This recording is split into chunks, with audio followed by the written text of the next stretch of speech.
கணவன் மனைவி பெரும்பாலும் சேர்ந்திருக்கும், பிரிஞ்சிருக்கிறது பெரிய பிரச்சனையை உண்டாகும். இன்னைக்கு ரெண்டு விஷயத்துல பிரிஞ்சிருக்கிறாங்க. ஒன்று, வெளிநாட்டு பயணங்களால பிரிஞ்சிருக்கிறாங்க, அதால நிறைய பிரச்சனை வருது. உடுப்பு எடுத்த போடுறது, அலுமாரிக்கா வச்சு போட்டு போறதுக்கா? கல்யாணம் பண்ற தொழில் என்ன மாப்பிள்ளைக்கு வெளிநாட்டுக்கு போறது, தொழிலா வெளிநாட்டுக்கு போறது? கல்யாணம் முடிச்சு ஒரு மாசத்துல அவர் அன்றைக்கு ரெஜிஸ்டர், வார மாசம் அவருக்கு ஃபிளைட் ஆகும். என்னத்துக்காப்ப போய் வாராங்க வரானு சும்மா இருந்த சங்க ஊதி கெடுங்க. அவருக்கு போனா 2 வருஷம் முடிஞ்சு. அப்பா 2 வருஷம் 2 வருஷமா இருந்துட்டு ஓடி வந்து ஒரு மாசம் நின்று திரும்ப போய் 2 வருஷம். மொத்தம் அவன் பொண்டாட்டியோட வாழ்ந்தது மொத்தம் 2 வருஷமா இருக்கும். பிள்ளைக்கு மருமகன் எடுக்கிற நிலைமை வந்து. அப்ப வாழ்க்கையே என்னன்னு இப்படி பிரிச்சு வைக்கிற? ஒன்று, வாங்கின உடுப்பை நீ போடல, இதால இன்னொரு பிரச்சனை. சும்மா ஒரு உடுப்பு கடை கண்டவனாலும் போட்டுக்கு போய் தருவான். அது நிறைய நடக்குது. என்னடா அது, ரொம்ப நாள் அவடத்த ஒரு ஷர்ட்டு கடை கண்டு போட்டுக்கு நடந்துருவான். பெரிய ஒரு பிரச்சனை. எனவே நிறைய நேரம் பிரிஞ்சிருக்கிறத நாங்க முதல் கைவிடணும். எப்படி என்றாலும் கச்சாங்கொட்டை வியாபாரம் பண்ணினாலும் ஊர்ல இருக்கணும். பொண்டாடி புரிஞ்ச நான் மிஞ்சிருப்போம். ஒன்று புரிஞ்ச பொண்டாடி என் கூட்டிக்கு போ, அந்த சேட்டை போட்டுக்கு போ வெளிநாட்டு. இல்லாட்டி நீ இங்க வந்து போட்டுக்கு. பிரிஞ்சிருக்கிறதுல அர்த்தம் இல்லை. ஒன்று, இதை நீ எனக்கு விளங்கப்படுத்த இயலாது, இதுக்கு மேல விளங்கப்படுத்த இயலாது, நாம புரியும். ரெண்டாவது விஷயம், ஊருக்குள்ள இருக்கக்குள்ளையே பிரிஞ்சிருக்கிறேன். ஊருக்குள்ள இருக்கக்குள்ள பிரிஞ்சிருக்கிறேன். அது எப்படி என்றால், பொதுவாக பெண்களை பொறுத்த வரைக்கும் சாதாரணமாக ஒரு பெண் ஒரு நாளைக்கு 600 வேர்டு யூஸ் பண்ணி ஆகும். 600 வேர்டு யூஸ் பண்ணி ஆகும். இல்லாட்டி அவருக்கு ஸ்ட்ரெஸ் வரும், பிரச்சனை வரும். பிரச்சனை ஸ்ட்ரெஸ் வந்தால் அடுத்தது PTSD வரும், போஸ்ட் ட்ராமடிக் ஸ்ட்ரெஸ் டிஸார்டர் வரும். வேற வேற நோய்கள் அப்படியே வந்துகிட்டு போகும். நிறைய பொம்பளைகள் தனியா கதைக்கிடுவாங்க, நிறைய பெண்கள் தனியா கதைக்கணும். 600 வேர்டு குறைஞ்சது யூஸ் பண்ணணும். முதல் இருந்த குடும்ப அமைப்பு எல்லாம் எப்படி இருந்துச்சுன்னா, புருஷன் வயல் காட்டுக்கு வேலைக்கு போவார், 4 நாளையால வருவார், 5 நாளையால வருவார், காடு வெட்ட போவார். ஆனா இங்க கூட்டு குடும்பம் மாறிக்கும். தாத்தா தங்கச்சி பக்கத்து வீட்டுக்கெல்லாம் வேலி இருக்காது. எல்லாரும் ஒண்டா நெல்லு குத்தணும், சாப்பிடணும்டா நெல்லு குத்தணும். அரிசி கடையில் அரிசி பண்றல, நெல்லு குத்தணும். நெல்லு குத்துறா 2 பேர் வேணும், உலக்க மாத்தி போடணும், கை மாத்தணும். ஒவ்வொரு குடும்பத்திலையும் செடியான உதவி தேவைப்படும். இந்த வீட்டுக்கு அந்த பொம்பளை, அந்த வீட்டுக்கு இந்த பொம்பளை தேவைப்படும். நெல்லு குத்துற, அவல் இடிக்கிற, அம்மி அரைக்கிற, அரிசி புடைக்கிற, இப்படி விறகு வெட்டுற, தண்ணி எடுக்கிறா. தண்ணியை போறல, தண்ணி எடுக்கிறா. தனி எப்படி போற, அங்க போகணும், ஆத்துக்கு போகணும். அப்ப பக்கத்து வீட்டுக்காரு அப்படியே ஒரு படைய கிளப்பிடுவாள். தண்ணி எடுக்க போறாண்டா, சத்தம் ஆடி என்றா எல்லாரும் பெறுவாங்க, முட்டி மோதி எல்லாம் வாழியாட வருவாங்க. அந்த கிராமத்து வாழ்க்கை அப்படித்தான்.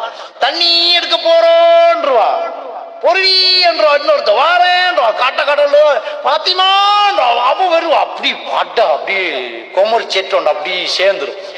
சேர்ந்தா இனி முட்டி எடுத்தா சும்மா அவ்வளவு பேரும் கதை குடும்பத்துல நடந்து அது இதண்டு இந்த மனசு ரொம்ப ரிலாக்ஸா திரும்ப வந்துருவாங்க. அந்த தண்ணி எடுக்க போறதுக்கு காத்துக்கு இருப்பாங்க. அந்த சுமை விளங்காது, அந்த சுகம் விளங்கும்.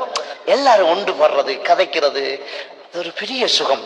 குளிக்க போற, உடுப்பு கழுவ போற, ஆத்துக்கு போற, விறகு வெட்டுற, கல்யாணம், கிடுகலைக்கிற, கூரை போற, இதெல்லாம் கிராமத்து வாழ்க்கை. அப்பெல்லாம் உளவியல் பிரச்சனை, மனநோய்கள் எல்லாம் இல்லை. இப்ப பிஸி வாழ்க்கை. பக்கத்துல 6 குடி இருக்கான், இந்த வீட்டுல தெரியாது. இந்த தண்ணி இருக்கிறாரு, கிண்ணி இருக்கிறாரா, தெப்ப திறந்தா வந்துக்கிட்டு அரிசி இடிக்கிற, குத்துற, நெல்லு குத்துற, அம்மி அரைக்கிற, எல்லாம் கடையில பவுடரா பக்கட்டா வருது. ஒட்டக்கி கொட்டி சூடாக்கி இறக்கினா சோறு கறி. சும்மா 5 நிமிஷம் காத்துக்கிட்டீங்க, 15 பேருக்கு சாப்பாடு ரெடி. எல்லாம் வேகமானா பிஸி. பக்கத்து லாரிக்கான்னு தெரியாது. இயந்திர வாழ்க்கை. அப்படியே கம்ப்யூட்டர்ல அப்படியே ப்ரோக்ராமத்தோட அவர் ஒரு லெக்சர், இவர் ஒரு டீச்சர். பிள்ளைகள் ஸ்கூல் கட்டு நெருப்பு மாதிரி 5 மணிக்கு எழும்பி 4 மணிக்கு எழும்பி சும்மா ஸ்பீட் அனுப்போம். கழுவு நீ போ, பாத்ரூம் அவன் வந்துட்டா நீ போ, அப்படி என்று சும்மா வீடு சும்மா கிட்டு இருக்கும். 5 பிள்ளைகள் குளிக்கும், எல்லாம் உடவு போடும். அவர் ரெடி, இவர் எல்லாம் ரெடி. அப்பா 7 மணிக்கு 7 பேர் ரெடி. ஆட்ட வரும், இந்த பிள்ளை அங்க போகும், அந்த பிள்ளைங்க போகும், புருஷன் கொண்டு போய் பொண்டாட்டியை விட்டு போட்டு அவர் வேலை போவார். அங்க போய் அவக்கு ஆபீஸ் வேலை, இவருக்கு ஆபீஸ் வேலை, அவ ஒரு ஆட்டை பிடிச்சி கூட்ட வருவா, பிள்ளைகளை திரும்ப ரெடியாக்கி குவா மதரசாக்கு அனுப்பி மூச்சு விடுவா. மூச்சுடக்குள்ள திரும்ப அடுத்த கிளாஸுக்கு ரெடி ஆகணும். அப்படி இப்படி எல்லாம் செஞ்சக்குள்ள 9 மணிக்கு அவர் வந்து இறங்க என்னன்னு கேட்க நேரம் இல்லை. சாப்பாட்டை வச்சா திருண்டா படுத்த முடிச்சுவாய். கதைச்சது மெஷின். 600 வேர்டு யூஸ் பண்ணலாட்டி ஒரு பொம்பளோட நிலைமை என்ன? வாழ்றதே சந்தோஷமா இருக்கிறதுக்கு. இந்த சந்தோஷத்தை இழந்து இப்படி ஒரு இயந்திர வாழ்க்கை வாழணும். உனக்கு என்னத்துக்கு இந்த ஜோப்? சந்தோஷமே. அப்போ ஒரு பொண்டாட்டிய ஊட்ட வச்சு பிள்ளைகளோட இருந்து பிள்ளைகளுக்கு நிலாச்சோறு நிலவை காட்டி கதை சொல்லி சோறு இது ஊட்டி எத்தனை நாள்? உம்மா உள்ள வளர்க்குற மதினி உள்ள வளர்க்குற என்ன? ஒரு உம்மா அணைச்சி கதை சொல்லி மடியில எடுத்து கதை சொல்லி நிலவை காட்டி சோறு தீத்தி ஒரு ஊர்ல ஒரு காகம் இருந்துச்சான். அந்த காகத்துக்கு தாகமா இருந்துச்சான். அது படர்ந்து வந்துச்சான். கதை சொன்னேன். இங்க உம்மா கதை சொல்லுவாங்க. கதை சொல்ல தெரியாது. உம்மா கிட்ட ஒரு கதை சொல்ல, நான் பாப்பா கிட்ட போய் கேளு, எனக்கு கதை தெரியா, நான் முடிச்சு என்ன வாழ்க்கை. அப்ப ஆடைய எடுத்தா உடுக்கணும். இது உடுக்குறதே இல்லை, கதைக்கிறதே இல்லை, பிஷி. அப்படி இல்லை, கொண்டாடி புருஷன் நல்லா இருந்து கதைக்கணும். சரி, பிசி வேலைக்கு போயிட்டீங்க தானே. கிழமையில ஒரு நாள், ஒரு வெள்ளிக்கிழமை லீவு, ஒரு ஞாயிற்றுக்கிழமை லீவு வருதுல்வா. அந்த ஒரு ஞாயிற்றுக்கிழமை இந்த போனை ஓஃப் பண்ணி வச்சு பொண்டாட்டியோட கதைச்சிட்டு இருந்தேன். இந்த பொண்டாட்டியோட மடியில படுத்து எத்தனை நாள்?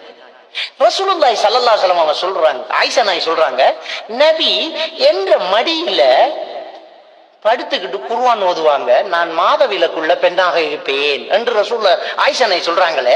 நாம கடைசியா எப்ப பொண்டாட்டிட மடியில படுத்து எல்லாம் பிஸியே ஆபீஸ்ல படுக்கும். நாம் சரி ஒரு ஞாயிற்றுக்கிழமை லீவுண்டா கூட்டாளி மரகோல் எடுத்துருவானு, மச்சான் நாளைக்கு ஞாயிற்றுக்கிழமை ஆத்துக்கு குளிக்க போவோமா? அன்றைக்காவது வீட்டுல இல்ல புருஷன்.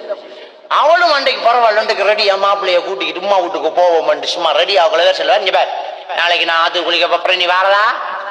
இல்ல ஏறி முடிஞ்சு. இப்ப விட பிரச்சனை என்ன? 600 வேர்டு யூஸ் பண்ணல, மாசத்துல ஒரு நாள். நான் பணிவா கேட்டுக்கிற ஒரு விஷயம், குடும்பத்துல நிறைய பிரச்சனை வாரதுக்கு காரணமே பிரிஞ்சிருக்கிறதான். உடுப்ப போட்டுக்கு இருக்கணும், போடாம பீரோல வைக்கிறல்ல. அல்லாஹ் உடுப்ப உதாரணம் சொல்றான், வேற ஒன்றையும் சொல்லல. என்ன உடம்புல இருக்கிறத அல்லாஹ் உதாரணம் சொல்றான்.